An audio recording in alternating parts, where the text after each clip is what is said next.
अस्सलाम वालेकुम दोस्तों। आज मैं आपको एक ऐसी किताब के बारे में बताने जा रही हूँ जो लिटरली आपकी जिंदगी बदल सकती है।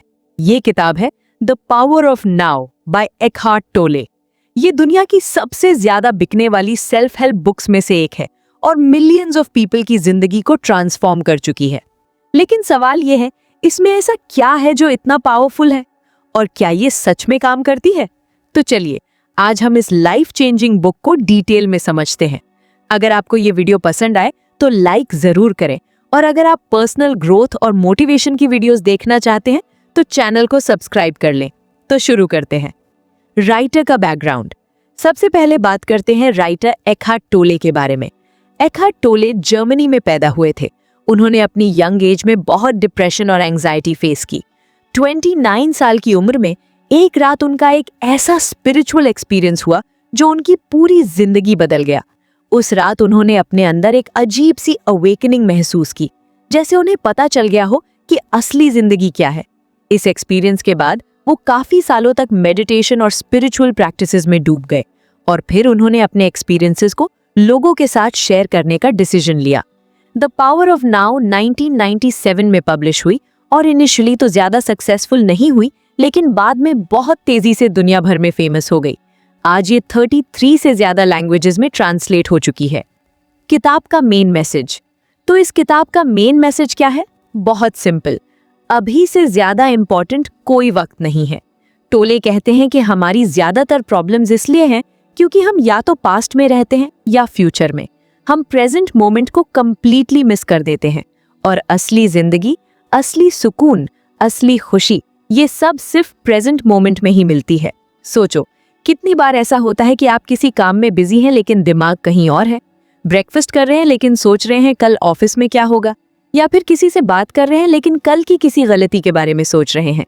ये है हमारी सबसे बड़ी प्रॉब्लम। हम फिजिकली एक जगह होते हैं और मेंटली कहीं और। प्रेजेंट मोमेंट की पावर।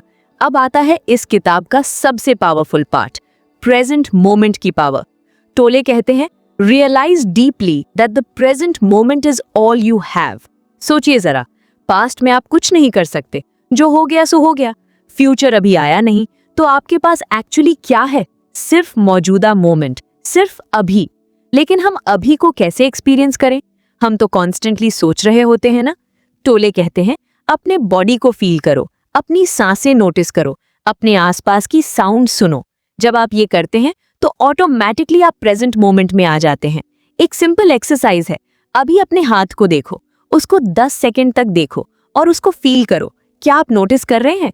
जब आप ये कर रहे हैं तब आप सोच नहीं रहे हैं, आप सिंपली अवेयर हैं।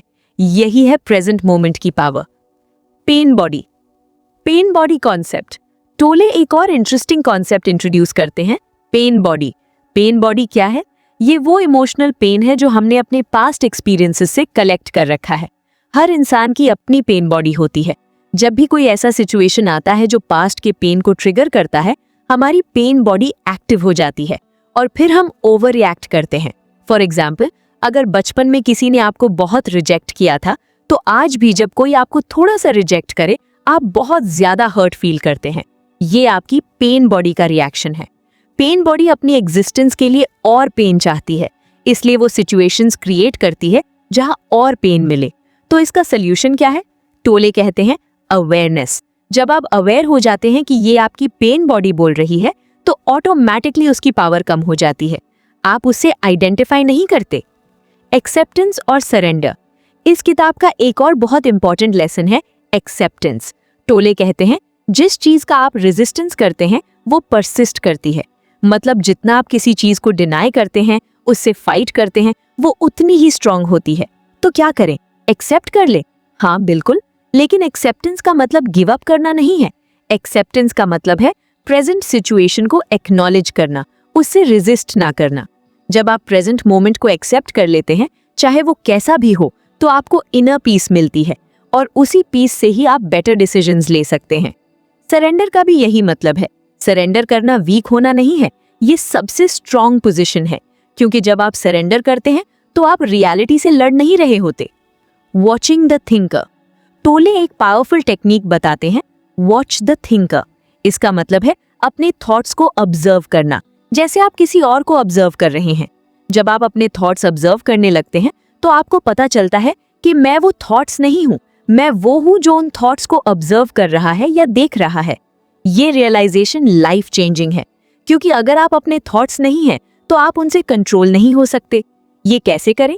सिंपल, जब भी कोई थॉट आए उसको जज मत करो, बस ऑब्जर्व करो। देखो वो कहाँ से आई और कैसे चली गई। इनिशियली ये डिफिकल्ट लगेगा, लेकिन प्रैक्टिस से आप एक्सपर्ट बन जाओगे। टाइम और साइकोलॉजिकल टाइम। टोले टाइम के बारे में भी एक यूनिक पर्सपेक्टिव देते हैं। वो कहते हैं कि क्लॉक टाइम तो जरूरी है, आपको अपॉइंटमेंट्स रखनी है, प्लानिंग करनी है, ये सब क्लॉक टाइम में होता है। लेकिन साइकोलॉजिकल टाइम अलग है। ये वो टाइम है जहां आप पास्ट के रिग्रेट्स में या फ्यूचर की फिक्र में रहते हैं। ये अननेसेसरी है और यही सफरिंग का रीजन है। क्लॉक टाइम यूज करो जब जरूरत हो, बाकी टाइम बस प्रेजेंट मोमेंट में रहो। रिलेशनशिप्स और प्रेजेंट मोमेंट। टोले कहते हैं कि ज्यादातर रिलेशनशिप्स में प्रॉब्लम्स इसलिए हैं क्योंकि लोग प्रेजेंट में नहीं होते। जब आप किसी से बात कर रहे हैं तो क्या आप रियली सुन रहे हैं या फिर दिमाग में सोच रहे हैं कि नेक्स्ट क्या बोलना है? रियल कनेक्शन तब होता है जब दोनों लोग प्रेजेंट मोमेंट में हो, जब आप जेन्युइनली लिसन करो, जेन्युइनली प्रेजेंट रहो। ये सिंपल लगता है लेकिन बहुत पावरफुल है।